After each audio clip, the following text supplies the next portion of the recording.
Tired of the everyday grind? Ever dream of a life of romantic adventure? Want to get away from it all? We offer you Escape. Escape, designed to free you from the four walls of today for a half hour of high adventure.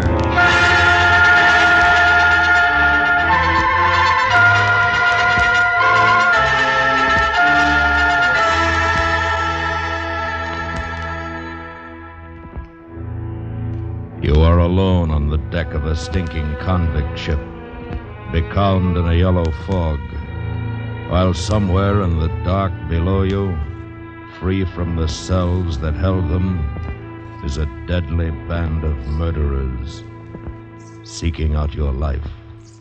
Listen now as Escape brings you Weston Martyr's exciting story, A Sleeping Draft.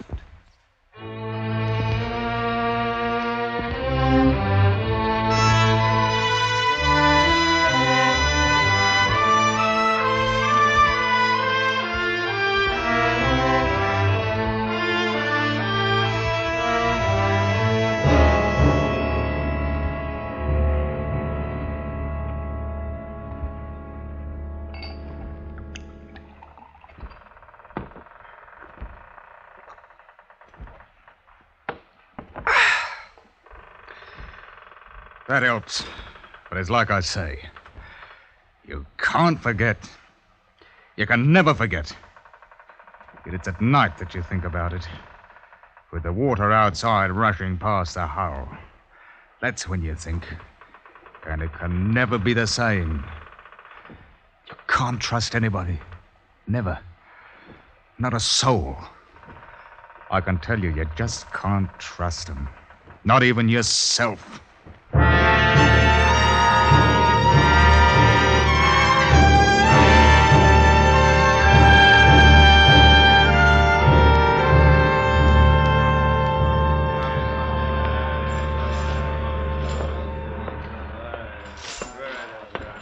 What is it, mister? Mr. Finch says he's ready to board, sir. Oh, he is, eh? All right, well, I'm not stopping him. Sir, he insists on bringing them aboard one at a time. What? Does he think I'm going to miss the tide? There's over 400 of them. It'll take hours. That's what I said, sir, but he... Mr. Finch, come aboard if you please. I'm sorry, sir. I should have resigned, stinking, filthy, poor devil cargo. Dah. Everything I cockalorum, Captain? No, everything is not I cockalorum. What in blazes do you mean ordering my mate about? No offence intended, none taken, I hope. I want those scurvy wretches aboard now. All of them. You put them below and we'll weigh anchor. One at a time, sir, one at a time. We've got to search them. Why didn't you do that before you took them out of jail? You'd be surprised what those swine can pick up. Between jail and the docks, Captain. We've got to search them one at a time, and that's a fact. They're murdering devils, every last one of them. Convicts came aboard one by one. I watched them. They were going from London to a land they'd never seen. A colony had bought them. Australia.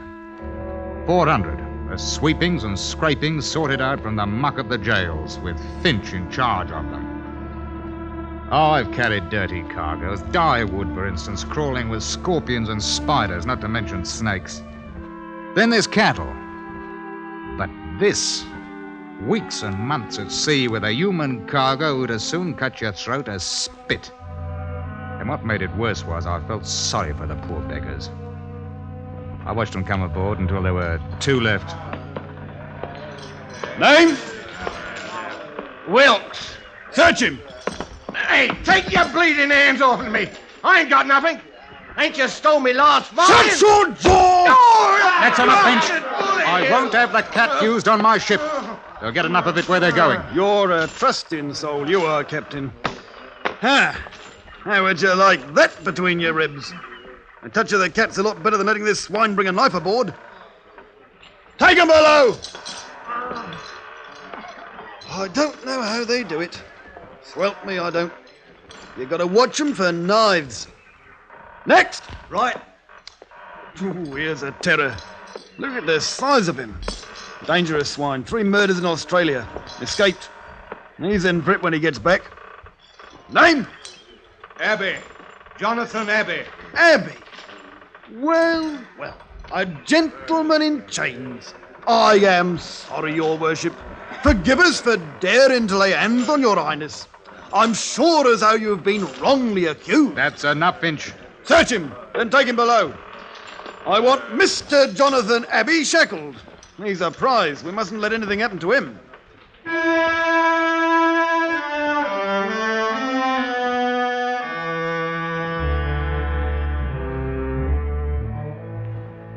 From the day we left London docks, I'd taken a violent dislike to Finch.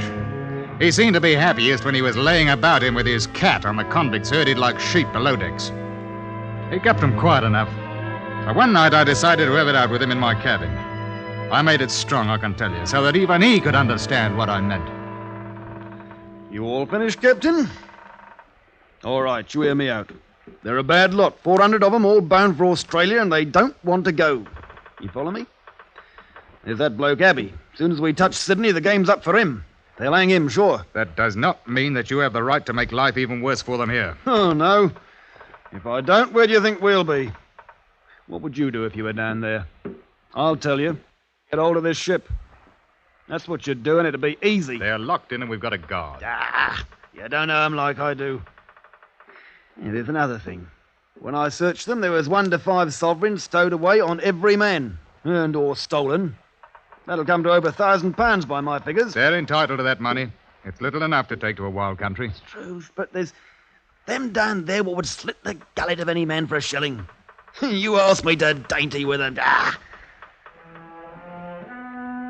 That's the way he talked to me. And I can tell you I didn't feel easy anymore. I did something I hadn't done for a long time. Brought 2 pistols out from ship's stores and kept them under my pillow.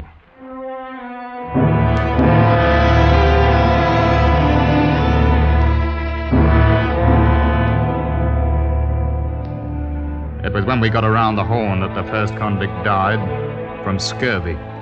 We had to put him over the side, of course, and there was a lot of grousing. I went down to the hold with Finch. It was hot and stinking. Now, you let me talk to him, Captain. I'll put it to rights. You tell him it couldn't be helped. Don't you mind. I'll tell him. Oi! Here comes old Bloody Pot. Hey, Finch, did you steal the clothes off the poor beggar's back before you threw him in? Men! Men! We ain't men, dearie, we're dogs, or haven't you heard? Why didn't you wait to bury poor old Smithy in the ground instead of chucking him in the sea? All right! All right! All right! We've got another 2 or 3 weeks before we reach land. I'll make a bargain with you. The next one that dies, now it's getting nice and hot, I'll leave him down here. And you can take care of him and mourn him until we get to Australia. How's that? £5 you don't keep him for 3 days. That's old Bloody Pot, always a nose for business. If you ain't satisfied with that, I'll see that hatch is closed down tight for the rest of the voyage. And you can boil for all of me.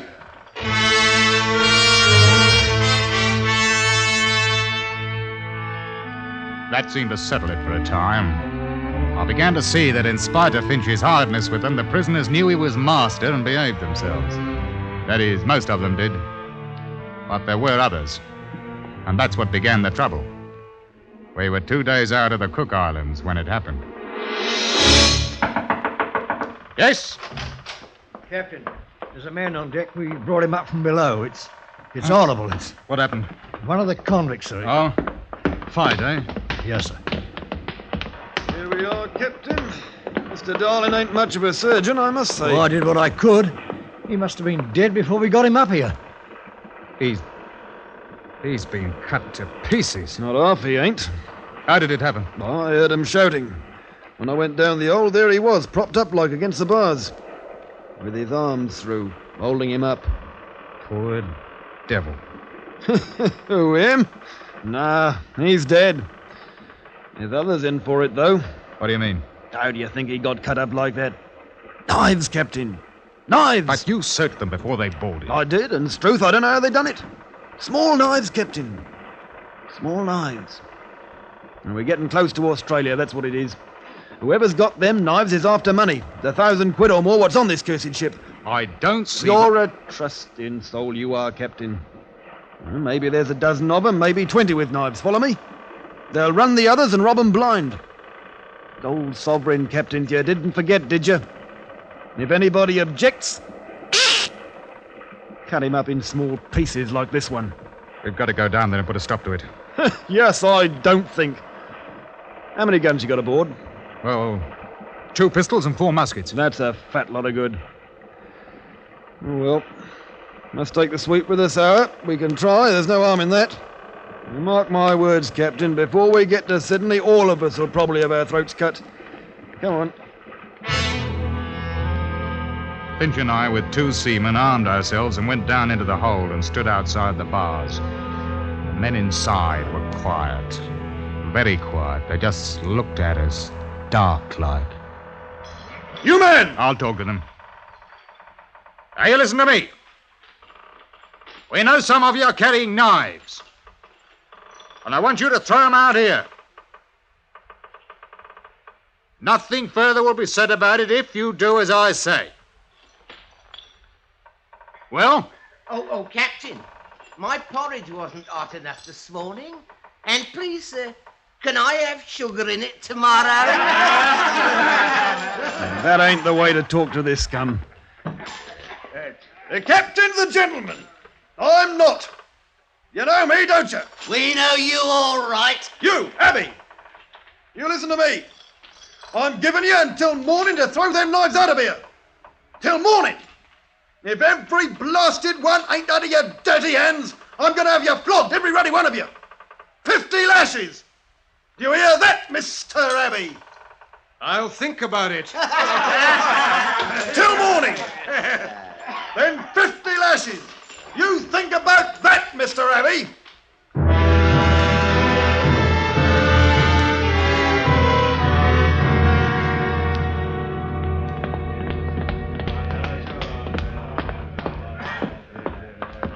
Good morning, Captain dear, and Mr. Finch. You filthy scum, where's them knives? Where they do the most good. All right. I've given you a chance. I've played fair. Mr. Finch, sir, may I have a word with you? Oh, come back to your senses, have you? Now, bend close to the bars, 'cause what I got to say, I got to whisper. Oh, what is it? What is it? Well, now, it goes like this here. Well, that's 100 lashes, Wilkes. I'll take you first and handle the cat myself. Oh, no, sir. Why not take him first? He won't feel it like I will. The crowd of men parted suddenly, and from out of them was pushed what had once been a man. It fell against the bars, and then, no longer with the support of living arms, it slid to the deck. We looked at him, Finch and me. His life had been worth a sovereign, maybe 2. He hadn't either now, and the knives were still in the hole, with them that had killed him.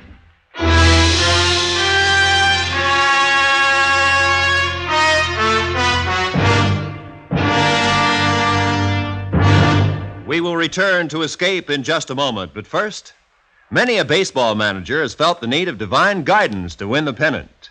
At least once, the story goes, it actually happened.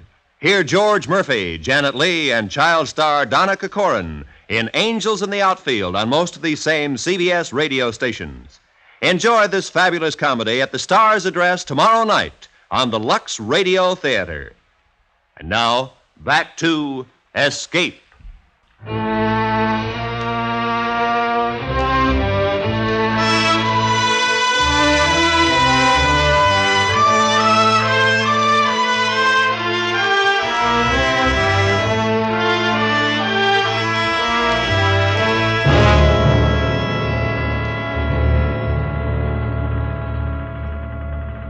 As I sees it, we've got to have a council of war, in a manner of speaking. I'll tell you one thing, Mr. Finch. There'll be no flogging. I can see you're sharper, you are. No, that's right. Too dangerous. We ain't armed for it. We're in a nasty mood. You've got to be crafty, same as them. I wish we could spill the old lot of them overboard. And lose your contract for carrying them? Not bloody likely. Here, listen here. I'll get them knives. How? It's Abby behind this. He tells them what's what. Get him out and the others will come around. Mark my words. Are you going into the old... Not yet. Wouldn't go in there. Days after we cut off their water and food, seal the hatch, you see what happens. They die. They'll die from knives then. Which do you want? They'll be begging you to take their ruddy knives in 3 days. And if they don't? We'll tell them to hand over Abby to us, that he's the one to blame for their misfortunes. They'll do it. All right. If that's the only way, I'll give the order. But not just yet, Captain. We'll let them sit down there and wonder. We wonder what we're going to do about them. Some of them may get nervous. We let them wonder a bit.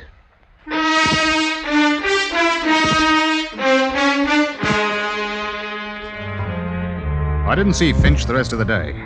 The barometer had fallen suddenly, and with it came a storm.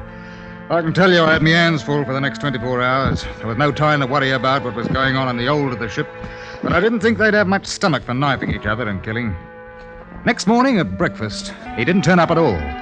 We searched the old ship, and then I went down into the hold. And that's where he was. And he hadn't died quickly. Someone had held him against the bars, and the others had... He hadn't died quickly. Present for you, Captain. Who did this? Who did it? I wouldn't waste sleep mourning him, Captain. He was a bully and no better than us, except that he was outside. Abby? Well, I thought you were shackled. Yes, I was, but Mr. Finch kindly supplied the key to unfasten me. You're going to pay for this. All of you. Where are those knives? In here, Captain. Want to come in and get them? You'll pay for this. You're repeating yourself, Captain. Good morning.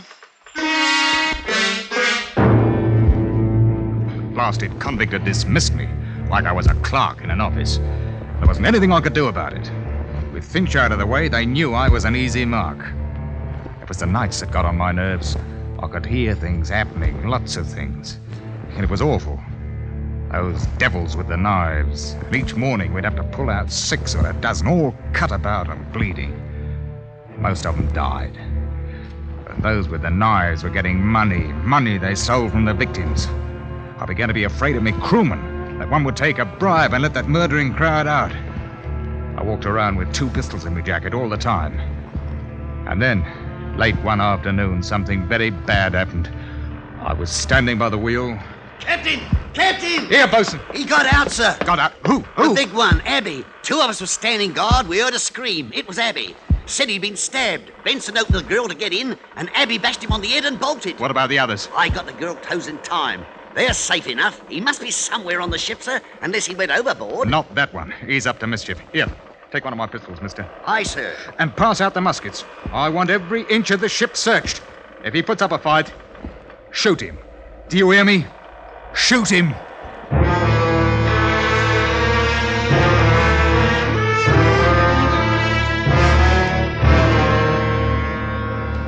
The night comes quickly in southern parts. Did you ever try to search a ship at night with lanterns?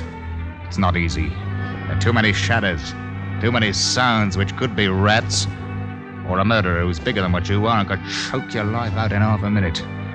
We couldn't find him, but he was somewhere aboard, waiting his time. Because we were short-handed, what with the crew searching and all, I stood a watch, and I thought about that man whom Finch said had committed 3 murders in Australia.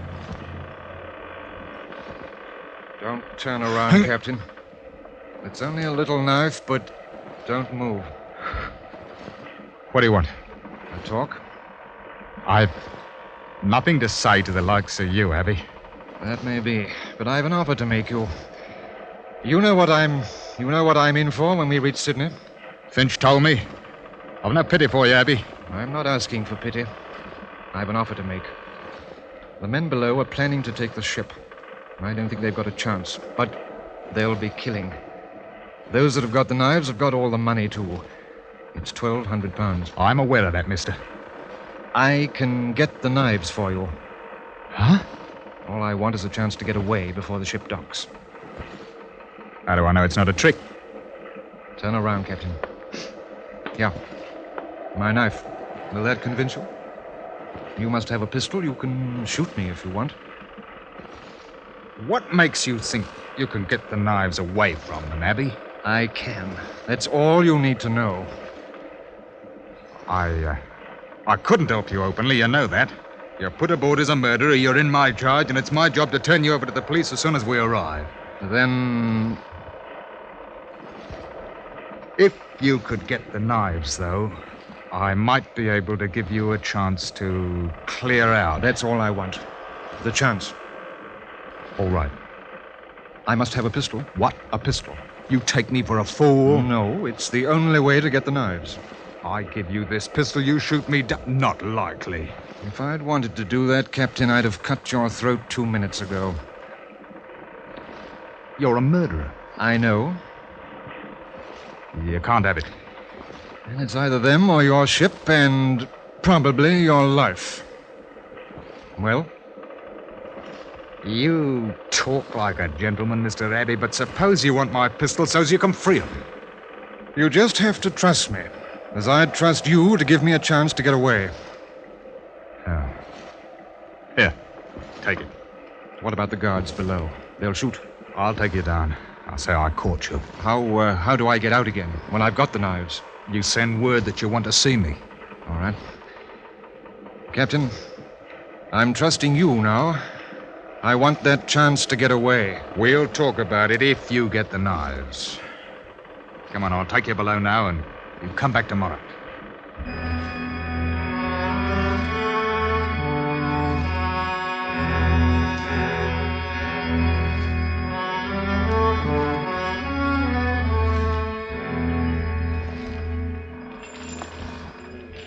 Keep your voice low, Captain. They think I'm tricking you into making a bargain. They think I stole the pistol. I told them I had to have the knives to make you believe that we wouldn't make trouble. I said we'd take over the ship tonight. What do you want me to do? Leave me the key to the grill. I'll slip out tonight and bring you the knives. Well, they'll want you to let them out, too. I won't. I'll lock it. How do I know you will? You don't. You will have to trust me, Captain. Did they know about this plan? All except for the fact that I'm going to lock them in once I'm out. Give me the knives now. No. They'd know something was wrong. I'd never get out alive. Give me the key. All right, Abby. Here. Tonight.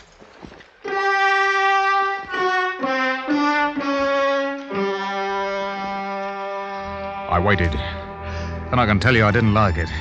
The wind came up a bit, and I knew that before sunrise we'd be in Sydney. That is, if I could trust a murderer.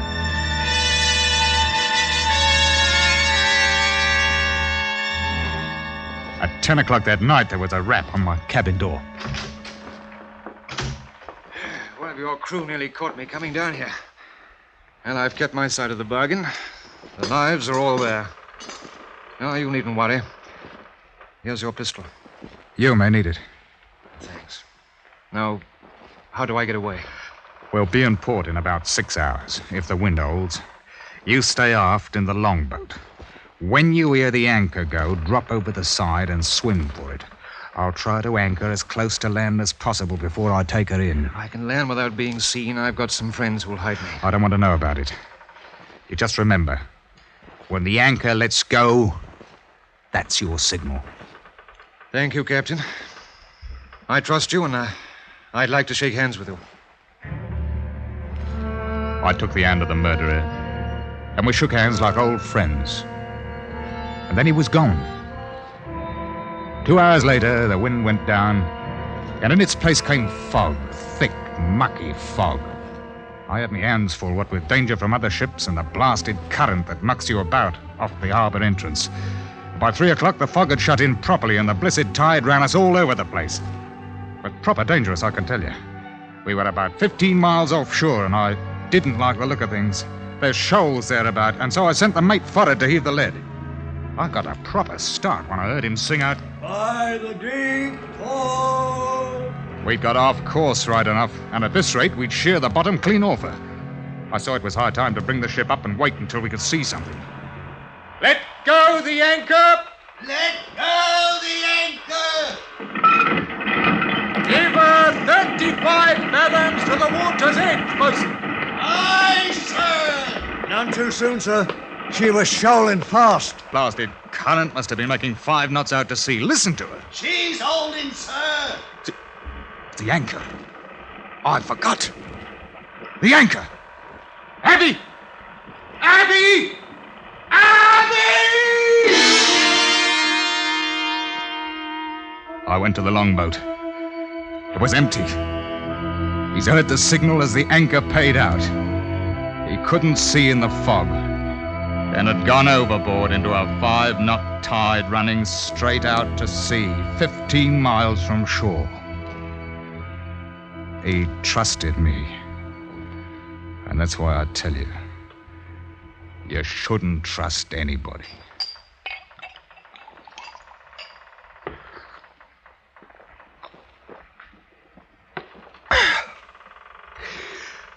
Sometimes it's hard sleeping at night.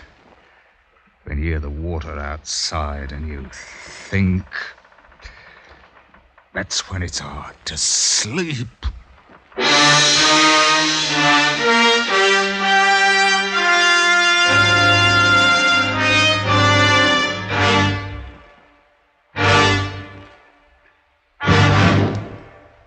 Under the direction of Anthony Ellis, Escape has brought you A Sleeping Draft by Weston Martyr, adapted by S.A. Bolt, and starring Ben Wright. Featured in the cast were John Dodsworth, Richard Peel, Charlie Lung, Alec Harford, and Eric Snowden. The special music for Escape is composed and conducted by Leith Stevens. Next week.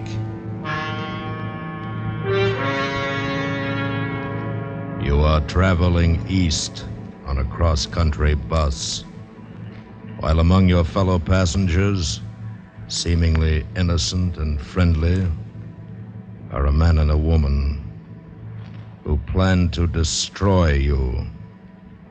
You and 150 million of your countrymen. So listen next week when Escape brings you Anthony Ellis's exciting story, The Biggest Secret in the World.